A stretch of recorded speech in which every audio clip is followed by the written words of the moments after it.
Bueno, entonces voy a leer, antes de leer el capítulo 6 del Bhagavad Gita, un par de párrafos de esta introducción que hace Gandhi, que venimos leyendo. Dice, el Krishna, o sea, el personaje del Gita, Krishna, acá como nota al pie dice, es el más célebre héroe de la mitología hindú y el más popular de todos los dioses. Se dice que es la octava encarnación de Vishnu. Hay una enorme cantidad de leyendas alrededor de su vida y ocupa un lugar prominente en el Mahabharata, como primo de los Pandavas y amigo y compañero de Arjuna. Posteriormente, su personalidad ha sido investida con un cierto grado de misticismo y es en este carácter divino que recita el afamado Bhagavad Gita, el canto del Señor, que ahora forma parte del gran poema épico. Entonces, en esta figura Krishna dice, es la perfección y el verdadero conocimiento personificados. Pero el retrato, dice Gandhi, es imaginario. Esto no significa que Krishna, el amado de su pueblo, nunca existió, pero la perfección es imaginada. La idea de una encarnación perfecta es un producto posterior. Bueno, también tiene como esta idea de, en todas las tradiciones espirituales siempre se termina deificando a los personajes que son como estos héroes que se transforman, ¿no? Más allá de que haya existido históricamente, después se le atribuye esto de lo divino. Hay un maestro que dice que tenemos que tratar de no olvidarnos de que eran personas como nosotros, porque si ellos pudieron, nosotros pudimos, pero si lo divinizamos y lo deificamos, entonces ya nos separamos de eso y se transforma en un ejemplo que queda demasiado lejos. Por eso recordar que eran personas siempre ayuda a saber que nosotros también podemos emularlo. Dice Gandhi, en el hinduismo la encarnación es atribuida a aquel que ha realizado algún servicio extraordinario a la humanidad. Toda vida personificada es, en realidad, una encarnación de Dios, pero no se acostumbra a considerar a cada ser viviente como una encarnación, o sea, como un avatar.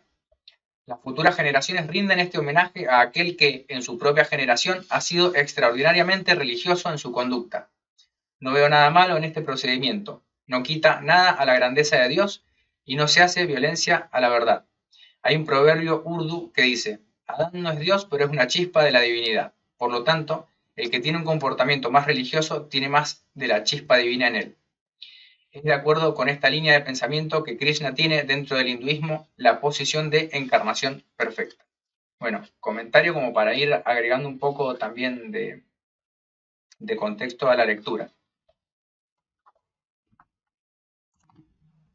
Entonces, el capítulo 6 dice, este capítulo trata de algunos de los medios para la realización del yoga o disciplina de la mente. Dijo Krishna, aquel que ejecuta todos los actos obligatorios sin depender de sus frutos es un sannyasin, que sería un renunciante o un yogi. No es tal el hombre que descuida el fuego del sacrificio y el que descuida las acciones. Entonces, sannyasin, esto es renunciante, dice, es el nombre dado a los monjes hindúes. La palabra sannyas significa perfecto abandono. Y los sannyasin han abandonado completamente todas las ataduras familiares, deberes profesionales y posesiones materiales. Usan vestiduras anaranjadas, el color de la llama del fuego, para simbolizar que han quemado todos sus deseos en el fuego de la renunciación. También en el budismo los monjes se dicen los que han renunciado a la familia.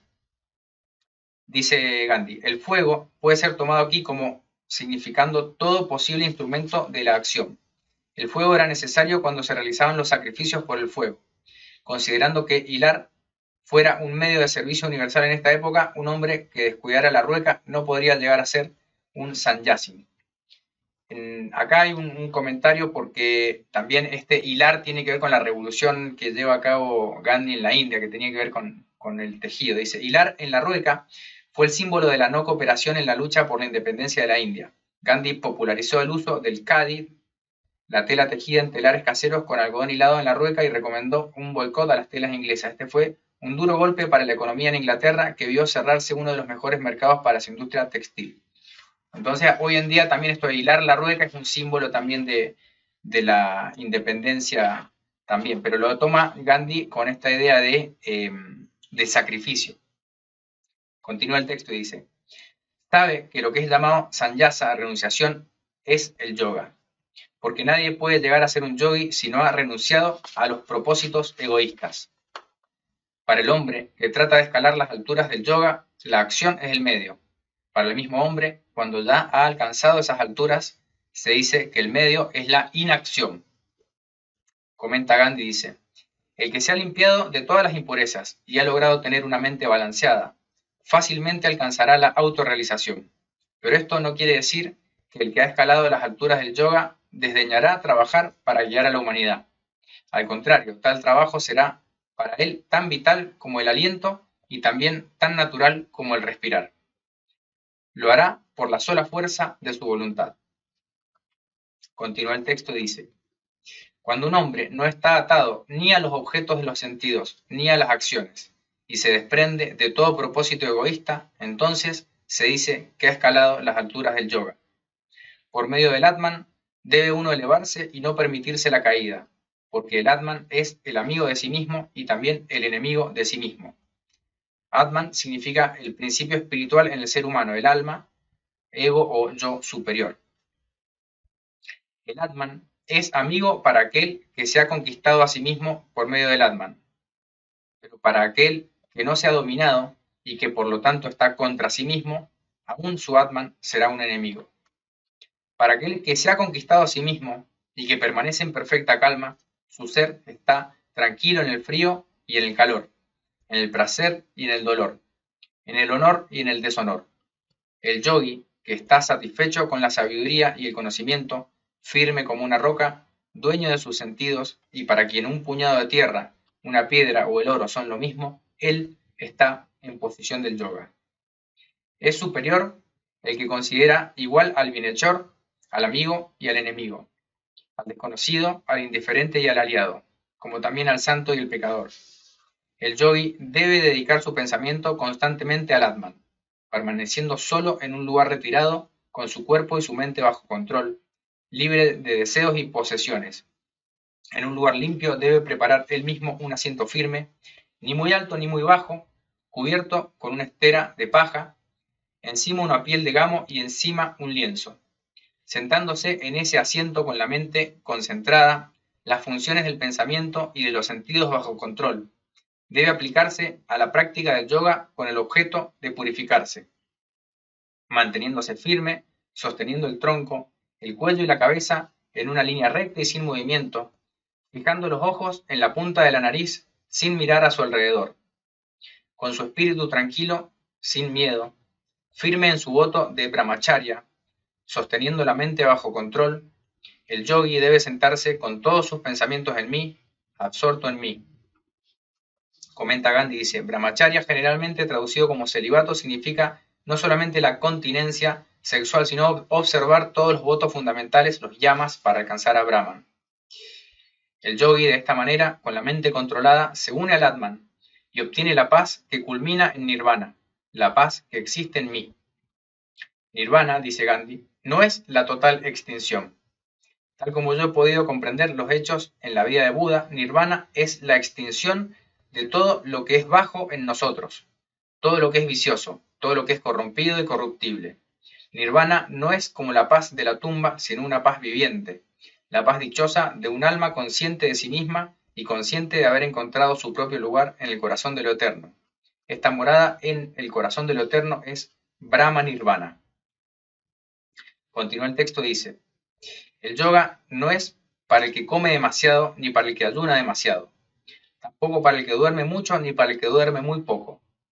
Aquel que es moderado en el alimento y en el reposo, en el esfuerzo de sus actividades, en el sueño y en la vigilia, la disciplina del yoga lo libera de todo mal. Cuando su pensamiento, completamente controlado, permanece firme en el Atman, cuando está libre de anhelos por los objetos del deseo, entonces ese es llamado un yogi.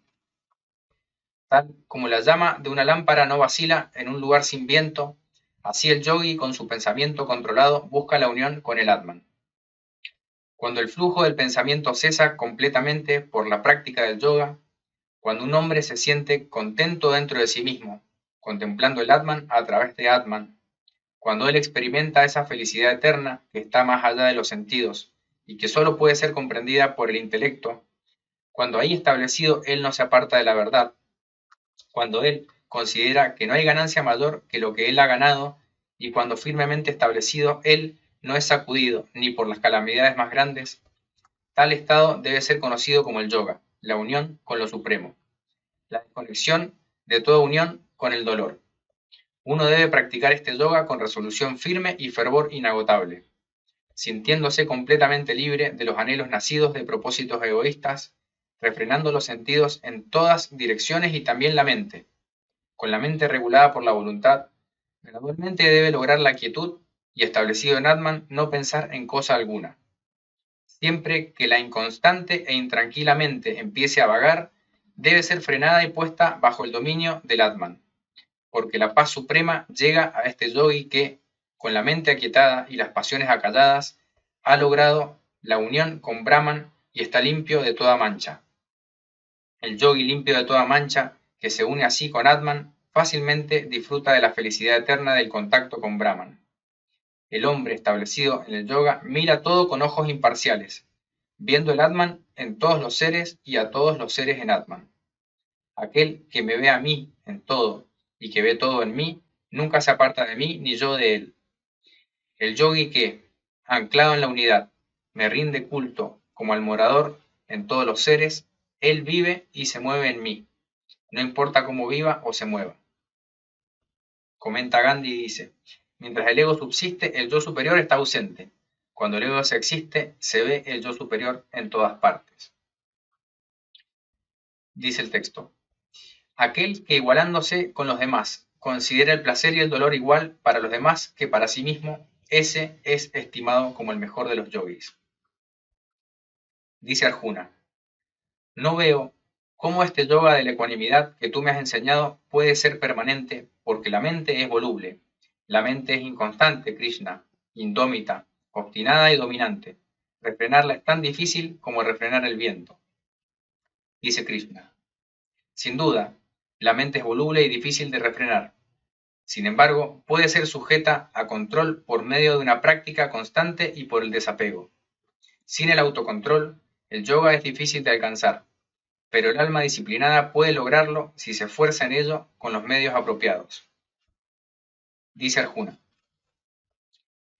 ¿qué le sucede, Krishna, a uno que tiene fe pero carece de esfuerzo, cuya mente se extravía y no alcanza la perfección en el yoga?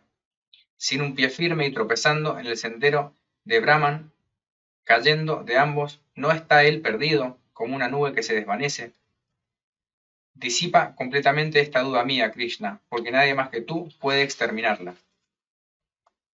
Dice Krishna, ni en este mundo ni en el otro puede haber destrucción para él, porque el que hace el bien, hijo mío, jamás tiene un mal fin. Desviado del yoga, ese hombre va al mundo de las almas justas y permaneciendo allí durante innumerables años vuelve a nacer en una casa de gente pura y buena. O puede renacer en una familia de yogis, aunque un nacimiento como este es muy difícil en este mundo. Allí recupera el estado intelectual adquirido en su vida anterior y de nuevo se esfuerza hacia la perfección. En virtud de sus prácticas anteriores, él vuelve a nacer, quiéralo o no. Aún el que solamente desea conocer el yoga va más allá de los ritos védicos. Pero el yogi que persevera en su esfuerzo, libre de pecado, perfeccionado a través de muchos nacimientos, alcanza el más alto estado.